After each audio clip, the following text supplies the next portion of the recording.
ਸਰਕਾਰ ਨੇ ਕਿਸਾਨਾਂ ਨੂੰ ਚਾਰੇ ਪਾਸਿਓਂ ਘੇਰਾ ਪਾਇਆ ਹੋਇਆ ਹੈ ਤੇ ਦਾਅਵਾ ਇਹ ਕੀਤਾ ਜਾ ਰਿਹਾ ਹੈ ਕਿ 2022 ਤੱਕ ਕਿਸਾਨਾਂ ਦੀ ਆਮਦਨ ਦੁੱਗਣੀ ਕਰ ਦਿੱਤੀ ਜਾਵੇਗੀ। ਪਹਿਲਾਂ 3 ਖੇਤੀ ਕਾਨੂੰਨ, ਫਿਰ ਖਾਦਾਂ ਦੇ ਰੇਟ ਵਧਾਏ ਅਤੇ ਹੁਣ ਸਿੱਧੀ ਅਦਾਇਗੀ ਦਾ ਮਸਲਾ ਬਹੁਤ ਸਿਖਰਾਂ ਦੇ ਉੱਪਰ ਹੈ। ਆੜਤੀਏ ਕਹਿੰਦੇ ਆ ਕਿ ਅਸੀਂ ਹੜਤਾਲ ਦੇ ਉੱਪਰ ਜਾਵਾਂਗੇ, ਪਰ ਕੱਲ ਨੂੰ ਕਿਸਾਨਾਂ ਨੇ ਮੰਡੀਆਂ ਦੇ ਵਿੱਚ ਫਸਲ ਲੈ ਆਉਣੀ ਆ। ਹੁਣ ਦੁਚਿੱਤੀ ਦੇ ਵਿੱਚ ਆ ਕਿਸਾਨ, ਆੜਤੀਏ ਅਤੇ ਜਿਨ੍ਹਾਂ ਨੇ ਫਸਲ ਖਰੀਦਣੀ ਹੈ ਕਿ ਫਸਲ ਕਿਸ ਤਰੀਕੇ ਨਾਲ ਮੰਡੀ 'ਚ ਲੈ ਕੇ ਆਉਣੀ ਹੈ, ਫਸਲ ਖਰੀਦਣੀ ਕਿੰਨੇ ਹੈ ਅਤੇ ਸਾਡੇ ਪੈਸੇ ਕਿਸ ਤਰੀਕੇ ਨਾਲ ਆਉਣੇ ਆ। ਇੱਕ ਦਿਨ ਰਹਿ ਗਿਆ ਏ, ਪਰ ਸਰਕਾਰ ਆਪਣੀ ਗੱਲਾਂ ਦੇ ਉੱਤੇ ਬਜੇਦਾ ਕਿ ਅਸੀਂ ਸਿੱਧੀ ਅਦਾਇਗੀ ਕਰਾਂਗੇ, ਭਾਵੇਂ ਤੁਸੀਂ ਜਮ੍ਹਾਂਬੰਦੀ 6 ਮਹੀਨੇ ਬਾਅਦ ਕਰ ਲਓ। ਅਸੀਂ ਇਸ ਵੇਲੇ ਜਲੰਧਰ ਦੀ ਇੱਕ ਮੰਡੀ ਦੇ ਵਿੱਚ ਖੜੇ ਆ। ਕੀ ਹਾਲਾਤ ਨੇ, ਕੀ ਸੋਚਦਾ ਹੈ ਕਿਸਾਨ ਅਤੇ ਮੰਡੀਆਂ ਦੇ ਚੇਅਰਮੈਨਾਂ ਦੇ ਵੱਲੋਂ ਕਿਸ ਤਰੀਕੇ ਨਾਲ ਅਦਾਇਗੀ ਜਾਂ ਫਿਰ ਜਿਹੜੀ ਕਣਕ ਹੈ, ਜਿਹੜੀ ਫਸਲ ਹੈ, ਉਹ ਕਿਸ ਤਰੀਕੇ ਨਾਲ ਮੰਡੀਆਂ ਦੇ ਵਿੱਚ ਲਿਆਂਦੀ ਜਾਵੇਗੀ ਅਤੇ ਕਿਸਾਨਾਂ ਨੂੰ ਕਿਸ ਤਰੀਕੇ ਨਾਲ ਉਹਨਾਂ ਦੀ ਅਦਾਇਗੀ ਹੋਵੇਗੀ। ਮੇਰੇ ਨਾਲ ਮਾਰਕੀਟ ਕਮੇਟੀ ਦੇ ਚੇਅਰਮੈਨ ਹਰਭੁਪਿੰਦਰਜੀਤ ਸਿੰਘ ਸਮਰਾ ਹੈਗੇ ਨੇ। ਸਮਰਾ ਸਾਹਿਬ ਨਾਲ ਗੱਲਬਾਤ ਕਰਾਂਗੇ ਕਿਉਂਕਿ ਵੱਡੀ ਗੱਲ ਇਹ ਹੈ ਕਿ ਇੱਕ ਦਿਨ ਰਹਿ ਗਿਆ ਹੈ ਫਸਲ ਮੰਡੀ ਦੇ ਵਿੱਚ ਆਉਣ ਨੂੰ ਅਤੇ ਕਿਸ ਤਰੀਕੇ ਨਾਲ ਕਿਸਾਨ ਆਪਣੀ ਫਸਲ ਮੰਡੀ ਦੇ ਵਿੱਚ ਲਿਆਵੇਗਾ ਅਤੇ ਪੈਸੇ ਉਸ ਨੂੰ ਕਿਸ ਤਰੀਕੇ ਨਾਲ ਮਿਲਣਗੇ, ਕਿਉਂਕਿ ਆੜਤੀਆਂ ਨੇ ਵੀ ਕਹਿ ਦਿੱਤਾ ਕਿ ਅਸੀਂ ਕੱਲ ਤੋਂ ਹੜਤਾਲ ਤੇ ਜਾ ਰਹੇ ਹਾਂ। ਸਮਰਾ ਸਾਹਿਬ, ਸਭ ਤੋਂ ਪਹਿਲਾਂ ਤਾਂ ਸਵਾਗਤ। ਤਾਂ ਬੜੀ ਮੰਦਭਾਗੀ ਗੱਲ ਆ ਕਿ ਇੱਕ ਦਿਨ ਰਹਿ ਗਿਆ ਆ ਤੇ ਸਰਕਾਰ ਆਪਣੀਆਂ ਗੱਲਾਂ ਦੇ ਉੱਤੇ ਬਜੇਦਾ ਉਹ ਕਹਿੰਦੀ ਕਿ ਅਸੀਂ ਸਿੱਧੀ ਅਦਾਇਗੀ ਕਰਾਂਗੇ।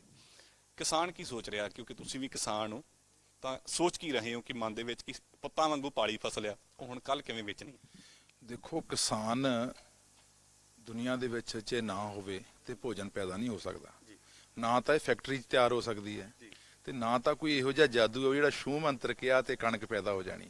ਜਿਹੜਾ ਮਿਹਨਤ ਕਰਦਾ ਕਮ ਸੇ ਕਮ ਯਾਰ ਉਹਦੇ ਆਪਾਂ ਵਿਚਾਰ ਤਾਂ ਸੁਣ ਲਈਏ, ਉਹਦੀ ਸੋਚ ਤਾਂ ਸੁਣ ਲਈਏ। ਕਦੇ ਇਹ ਕਿਸੇ ਨੇ ਮੇਰਾ ਖਿਆਲ ਸੋਚਿਆ ਨਹੀਂ ਹੋਣਾ ਵੀ ਜਿਹੜਾ ਬੰਦਾ ਮਿਹਨਤ ਕਰਦਾ 6 ਮਹੀਨੇ ਧੱਕੇ ਖਾਂਦਾ, ਸੱਪਾਂ ਦੀਆਂ ਸਿਰੀਆਂ ਮਿੱਧ ਕੇ ਕਹਿੰਦੇ ਜਾ ਕੇ ਫਿਰ ਫਸਲ ਪੈਦਾ ਹੁੰਦੀ, ਤੇ ਆਪਾਂ ਉਹਨੂੰ ਸੁਣਦੇ ਹੀ ਨਹੀਂ। ਸੈਂਟਰ ਗਵਰਨਮੈਂਟ ਦੇ ਵਿੱਚ ਕਿਤੇ ਨਾ ਕਿਤੇ ਹਉਮੈ ਆ ਗਿਆ। ਉਹਨਾਂ ਨੂੰ ਐਂ ਲੱਗਦਾ ਕਿ ਅਸੀਂ 5 ਸਾਲ ਲਈ ਨਹੀਂ ਆਏ, ਅਸੀਂ ਰਾਜੇ ਪੱਕੇ ਬਣ ਗਏ। ਉਹ ਜਿਹੜਾ ਵਹਿਮ ਹੈ ਮੰਨਦਾ, ਉਹਦੇ ਕਰਕੇ ਸਭ ਕੁਝ ਹੋ ਰਿਹਾ। ਮੈਨੂੰ ਲੱਗਦਾ ਇਦਾਂ ਨਹੀਂ ਕਰਨੀ ਚਾਹੀਦੀ। ਕਿਸਾਨ ਇਹੋ ਜਿਹਾ ਬੰਦਾ ਜਿਹੜਾ ਵਿਚਾਰਾ ਜਿਵੇਂ ਇੱਕ ਸਾਧੂ ਮਾਲਾ ਫੇਰਦਾ ਨਾ, ਇਸ ਤਰ੍ਹਾਂ ਇਹ ਆਪਣਾ ਕਹੀ ਲੈ ਕੇ, ਆਪਣਾ ਜਾਂ ਸਮਾਨ ਲੈ ਕੇ ਉਹ ਇੱਕ ਕਿਸਮ ਦੀ ਭਗਤੀ ਕਰ ਰਿਹਾ ਹੁੰਦਾ। ਉਸ ਭਗਤੀ ਦੇ ਵਿੱਚੋਂ ਅੰਨ ਨਿਕਲਦਾ, ਉਹ ਜਿਹੜਾ ਅੰਨ ਆ ਪੇਟਾਂ ਜਾਂਦਾ, ਫਿਰ ਸਾਰਾ ਸਿਸਟਮ ਚੱਲਦਾ। ਤੇ ਮੈਨੂੰ ਲੱਗਦਾ ਉਹਨੂੰ ਸੁਣਨਾ ਚਾਹੀਦਾ। ਤੇ ਕਿਤੇ ਨਾ ਕਿਤੇ ਜੇ ਕਿਸਾਨ ਦੀ ਕਹਿੰਦੇ ਹਾਂ ਵੀ ਲੱਗ ਜਾਂਦੀ, ਸਾਧੂ ਦੀ ਹਾਂ ਤਾਂ ਬੜੀ ਮਾੜੀ ਹੁੰਦੀ ਹੈ। ਸੋ ਇਸ ਕਰਕੇ ਮੈਨੂੰ ਲੱਗਦਾ ਕਿਤੇ ਨਾ ਕਿਤੇ ਆਪਾਂ ਉਹਦਾ ਖਿਆਲ ਰੱਖੀਏ ਜ਼ਰੂਰ। ਅੱਛਾ, ਕੱਲ ਨੂੰ ਹੁਣ ਕਿਸਾਨ ਆਉਣਗੇ ਮੰਡੀਆਂ 'ਚ, ਸੋਚਦਾ ਹੁੰਦਾ ਕਿਉਂਕਿ ਕਿਸਾਨ ਨੂੰ ਜਿਵੇਂ ਤੁਸੀਂ ਦੱਸ ਰਹੇ ਸੀਗੇ ਕਿ ਮੇਰੀ ਬੇਟੀ ਵੀ ਕਹਿੰਦੀ ਕਿ ਪਾਪਾ ਆਪਾਂ ਕੱਲ ਨੂੰ ਜਾਣਾ ਆੜਤੀਏ ਕੋਲੋਂ ਪੈਸੇ ਲੈ ਕੇ ਆਉਣੇ ਆ, ਤਾਂ ਉਸੇ ਤਰੀਕੇ ਨਾਲ ਹਰ ਕਿਸਾਨ ਜਾਣਦਾ ਕਿ ਅਸੀਂ ਫਸਲ ਦੇ ਕੇ ਕੱਲ ਨੂੰ ਪੈਸੇ ਲੈ ਆਉਣੇ ਆ, ਜਿਹੜੀਆਂ ਲੋੜਵੰਦ ਚੀਜ਼ਾਂ ਨੇ ਉਹ ਘਰ ਦੀਆਂ ਲੈ ਕੇ। ਹੁਣ ਕੱਲ ਪੈਸੇ ਕਿੱਥੋਂ ਲੈਣੇ ਆ? ਦੇਖੋ, ਇਹੀ ਤਾਂ ਇੱਕ ਵੱਡੀ ਪ੍ਰੋਬਲਮ ਹੈ ਨਾ। ਇੱਕ ਦਿਨ ਰਹਿ ਗਿਆ ਵਿਚਾਲੇ, ਇੱਕ ਦਿਨ ਵੀ ਮੈਂ ਕਹਾਂ ਘੰਟੇ ਰਹਿ ਗਏ ਕੁਛ, ਤੇ ਹਾਲੇ ਤੱਕ ਕਿਸੇ ਨੇ ਕੋਈ ਗੱਲ ਨਹੀਂ ਕੀਤੀ। ਤੇ ਉਹ ਦੇਖੋ, ਮੈਂ ਤਾਂ ਅੱਜ ਵੀ ਸਵੇਰ ਦੀ ਗੱਲ ਹੀ ਦੱਸਦਾ ਕਿ ਮੈਂ ਘਰੋਂ ਤੁਰਿਆ ਤੇ ਬੇਟੀ ਨੇ 2-4 ਚੀਜ਼ਾਂ ਲੈਣੀਆਂ ਸੀ ਤੇ ਉਹਨੇ ਮੈਨੂੰ ਇਹੀ ਸ਼ਬਦ ਕਿਹਾ ਕਿ ਸਾਡੇ ਕਿਸਾਨਾਂ ਦੇ ਪਰਿਵਾਰ 'ਚ ਇਹ ਗੱਲ ਆ, ਕਹਿੰਦੀ ਪਾਪਾ ਹੁਣ ਕਣਕ ਪੱਕ ਜਾਣੀ ਤੇ ਆਪਾਂ ਆੜਤੀ ਤੋਂ ਪੈਸੇ ਲੈ ਲਾਂਗੇ। ਤੇ ਮੈਂ ਆਪਣੀ ਬੇਟੀ ਨੂੰ ਹੀ ਨਹੀਂ ਦੱਸ ਪਾਇਆ ਕਿ ਪੈਸੇ ਤਾਂ ਐਤਕੀ ਖਰੇ ਖਾਤਿਆਂ 'ਚ ਆਉਣੇ ਕਿ ਨਹੀਂ ਆਉਣੇ ਜਾਂ ਕੀ ਸਿਸਟਮ ਹੋਣਾ। ਕਿਤੇ ਨਾ ਕਿਤੇ ਇਹ ਜਿਹੜਾ ਆਜ਼ਾਦੀ ਨੂੰ ਖੋਹਣ ਦਾ ਇੱਕ ਤਰੀਕਾ ਲੱਭਿਆ ਜਾ ਰਿਹਾ। ਮਨਾਂ ਦਾ ਵਿੱਚ ਬੜਾ ਸੋਗ ਹੈ। ਮੰਨ ਲਓ ਇੱਕ ਤੁਸੀਂ ਬੱਚੇ ਨੂੰ ਸ਼ੌਕ ਕਰ ਦੋਗੇ ਕਿ ਪੈਸੇ ਤਾਂ ਨਹੀਂ ਹੁਣ ਮਿਲਦੇ। ਅੱਗੇ ਕੀ ਹੁੰਦਾ ਸੀ, ਜੇ ਕਿਤੇ 5000 ਰੁਪਏ ਦਾ ਮੰਨ ਲਓ ਤੁਹਾਡੇ ਆੜਤੀ ਵੱਲ ਖੜਾ ਤਾਂ ਉਹ ਕਹਿੰਦਾ ਯਾਰ ਨਾਲ 2000 ਹੋਰ ਲਾ ਦੀ, ਮੇਰਾ ਬੁੱਤਾ ਲੱਗ ਜਾਏ। ਤੇ ਹੁਣ ਆੜਤੀਆਂ ਨੇ ਵੀ ਡਰਨਾ ਇਸ ਗੱਲੋਂ, ਉਹਨੇ ਕਹਿਣਾ ਪੈਸੇ ਤਾਂ ਮੇਰੇ ਕਿੱਥੋਂ ਵਾਪਸ ਆਉਣੇ ਆ। ਆੜਤੀਆ ਤੇ ਜਿਹੜਾ ਕਿਸਾਨ ਹੈ ਨਾ, ਉਹ ਇੱਕ ਰਿਸ਼ਤੇਦਾਰ ਹੈ, ਇੱਕ ਦੂਜੇ ਦੇ ਮਿੱਤਰ ਹੈ ਦੁੱਖ ਸੁੱਖ ਦੇ। ਕਿਉਂਕਿ ਉਹ ਮਿੱਤਰ ਨਹੀਂ ਹੁੰਦਾ ਜਿਹੜਾ ਇਕੱਲਾ ਫੋਟੋ ਖਿਚਾ ਕੇ ਚਲੇ ਜਾਂਦਾ। ਮਿੱਤਰ ਉਹ ਆ ਜਿਹੜਾ ਦੁੱਖ ਵੇਲੇ ਕੰਮ ਆਉਂਦਾ। ਉਹ ਕਿਤੇ ਨਾ ਕਿਤੇ 5-7 ਰੁਪਈਆ ਜੇ ਉਹਦਾ ਵਾਧਾ ਕਰ ਦੇਣਾ, ਆੜਤੀਆਂ ਕੋਈ ਨਹੀਂ ਗਾਂਹ ਕਰ ਲਾਂਗੇ, ਉਹ ਵੀ ਗੱਲ ਖਤਮ ਹੋ ਜਾਣੀ। ਇਹ ਬਹੁਤ ਵੱਡੀ ਸਮੱਸਿਆ ਆਉਣ ਵਾਲੀ ਹੈ। ਉਹਨੂੰ ਕਹਿ ਰਹੇ ਆ ਕਿ ਆੜਤੀਏ ਵੀ ਹੜਤਾਲ ਤੇ ਚਲੇ ਜਾਣੇ ਆ। ਫਸਲ ਲੈਣੀ ਕਿੰਨੇ ਆਏ? ਦੇਖੋ, ਇਹੋ ਜਿਹੀ ਸਥਿਤੀ ਬਣਦੀ ਹੈ ਤੇ ਕਿਸਾਨ ਫਿਰ ਸੜਕਾਂ ਤੇ ਆਉਣਗੇ। ਆਉਣਗੇ, ਬਿਲਕੁਲ ਆਉਣਗੇ, ਕਿਉਂਕਿ ਅਸੀਂ ਤਾਂ ਮੀਡੀਏਟਰ ਹੈ ਆੜਤੀਏ ਦੇ, ਸਰਕਾਰ ਦੇ ਤੇ ਕਿਸਾਨਾਂ ਦੇ, ਮਾਰਕੀਟ ਕਮੇਟੀਆਂ। ਤੇ ਸਾਨੂੰ ਉਦੋਂ ਵੱਧ ਦੁੱਖ ਲੱਗ ਰਿਹਾ ਕਿਉਂਕਿ ਅਸੀਂ ਇਸ ਸਾਰੇ ਪਰਿਵਾਰ ਨੂੰ ਸਾਂਭ ਕੇ ਰੱਖਦੇ ਹਾਂ।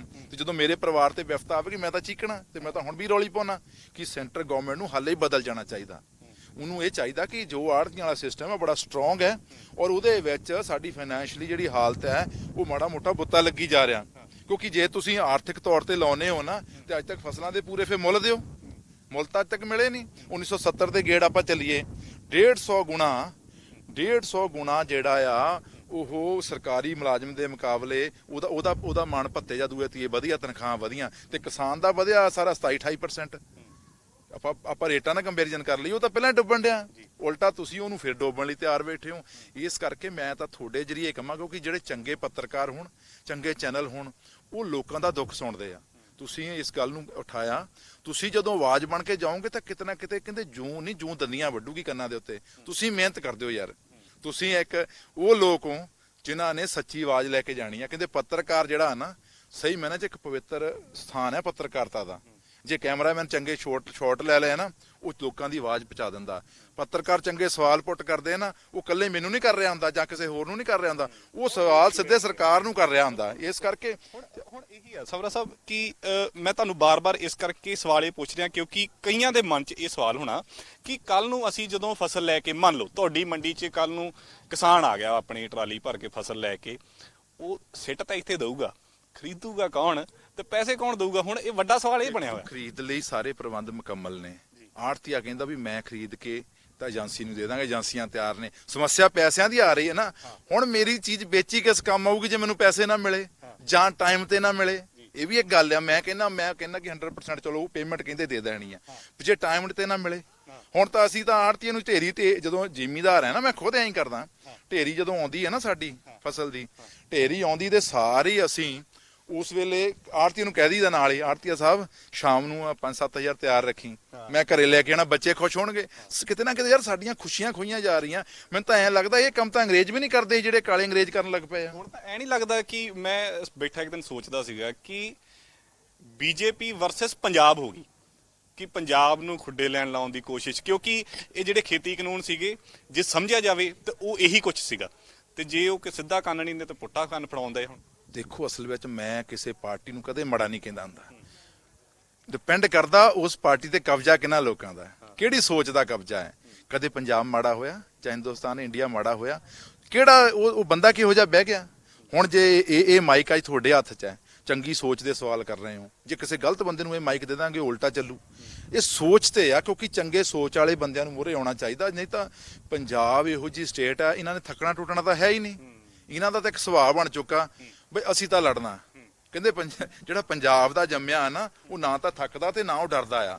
ਇਸ ਕਰਕੇ ਕਿਤੇ ਨਾ ਕਿਤੇ ਮੈਨੂੰ ਲੱਗਦਾ ਕਿ ਗਵਰਨਮੈਂਟ ਨੂੰ ਰਾਤੋਂ ਰਾਤ ਹੀ ਫੈਸਲਾ ਚੇਂਜ ਕਰ ਲੈਣਾ ਚਾਹੀਦਾ। ਇਹਨਾਂ ਅੜੀ ਕਿਉਂ? ਕੱਲ ਵੀ 4 ਮੰਤਰੀ ਗਏ ਆ ਤਾਂ ਉਹਨਾਂ ਨੇ ਵੀ ਗੱਲਬਾਤ ਕੀਤੀ, ਕਹਿੰਦੇ ਕਿ ਮੰਨ ਲਓ, ਉਹ ਕਹਿੰਦੇ ਨਹੀਂ ਅਸੀਂ ਸਮਾਂ ਜਮਾਬੰਦੀ ਦਾ ਵਧਾ ਦਿੰਦੇ ਆ, ਜੇ ਤੁਸੀਂ ਕਹੋ ਕਿ ਅਦਾਇਗੀ ਨਾ ਕੀਤੀ ਜਾਵੇ ਸਿੱਧੀ, ਇਹ ਗੱਲ ਝੂਠੀ ਹੈ।